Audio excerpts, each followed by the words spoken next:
ଦେଖନ୍ତୁ ଆଜି ଆସିଲା ସୁଭଦ୍ରା ଯୋଜନାର 1 ଟଙ୍କା। ତେବେ ଆଜି ଆଉ ଆସନ୍ତା କାଲି ମାନେ ସୋମବାର ଆଉ ମଙ୍ଗଳବାର ଯାହା ଆକାଉଣ୍ଟକୁ 1 ଟଙ୍କା ଯିବ ସେମାନେ 9 ତାରିଖରେ ମାନେ ବୁଧବାର ଦିନ ପାଇବେ ଦ୍ୱିତୀୟ ପର୍ଯ୍ୟାୟରେ 5000 ଟଙ୍କା। ଏ ନେଇ ଗୋଟେ ବଡ଼ ଅପଡେଟ୍ ଆସିଲା। ଜାଣିବା ପୂର୍ବରୁ ଭିଡ଼ିଓକୁ ଲାଇକ୍ କରନ୍ତୁ। ସବସ୍କ୍ରାଇବ୍ କରିନଥିଲେ ଏବେ ସବସ୍କ୍ରାଇବ୍ କରି ପାଖରେ ଥିବା ଘଣ୍ଟି ଚିହ୍ନକୁ ଦବାଇ ଦିଅନ୍ତୁ। ସୁଭଦ୍ରା ଯୋଜନାର ପ୍ରଥମ କିସ୍ତିର ଦ୍ୱିତୀୟ ଭାଗ ଆଉ 2 ଦିନ ପରେ ପ୍ରଦାନ କରାଯିବ। ସେଥିପାଇଁ ସରକାରୀ ସ୍ତରରେ ଯାହା ପଦକ୍ଷେପ ନିଆଯିବ ତାହା ନିଆଯାଇଛି।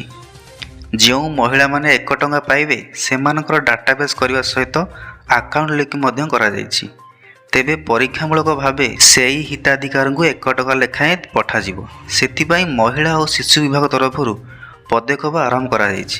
ତେବେ ଆଜି ସୋମବାର ଓ ମଙ୍ଗଳବାର ଏହି 2 ଦିନ ଧରି ପରୀକ୍ଷାମୂଳକ ଅନୁସାରେ 1 ଟଙ୍କା ପ୍ରେରଣ କରାଯିବ। ବୁଧବାର ଦିନ ବାରିପଦାରେ ଆୟୋଜିତ ମେଗା କାର୍ଯ୍ୟକ୍ରମରେ ମୁଖ୍ୟମନ୍ତ୍ରୀ ମୋହନ ଚରଣ ମାଝୀ ସୁଇଚ୍ ଟିପି ପ୍ରେରଣ କରିବେ। ତେବେ ପ୍ରଥମ କିସ୍ତିର ଦ୍ୱିତୀୟ ପର୍ଯ୍ୟାୟରେ ପ୍ରାୟ 40 ଲକ୍ଷରୁ ଅଧିକ ହିତାଧିକାରୀଙ୍କୁ ଟଙ୍କା ମିଳିବ। ଏହାଛଡ଼ା ଯେଉଁମାନେ ଏହି ଦ୍ୱିତୀୟ ପର୍ଯ୍ୟାୟରେ ବଞ୍ଚିତ ହେବେ ସେମାନେ ତୃତୀୟ ପର୍ଯ୍ୟାୟରେ ମଧ୍ୟ ଟଙ୍କା ପାଇବେ। ଏନେଇ ମଧ୍ୟ ମୁଖ୍ୟମନ୍ତ୍ରୀ ମୋହନ ଚରଣ ମାଝୀ ବଡ଼ ସୂଚନା ଦେଇଛନ୍ତି।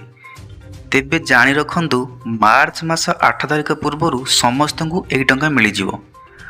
ଆଉ ମାର୍ଚ୍ଚ 8ରେ ସେକେଣ୍ଡ ଇନଷ୍ଟଲମେଣ୍ଟ ମଧ୍ୟ ଆସିବାକୁ ଯାଉଛି। ଅର୍ଥାତ୍ ଯେଉଁମାନେ ଟଙ୍କା ପାଇଛନ୍ତି ସେମାନଙ୍କୁ 5000 ଟଙ୍କା ପୁଣି ମିଳିବ, ଯାହାକି ବଡ଼ ଖୁସିର ଖବର। ଆଜି ଅନେକ ହିତାଧିକାରୀଙ୍କୁ ଆସିଯାଇଛି 1 ଟଙ୍କା ଲେଖାଏଁ।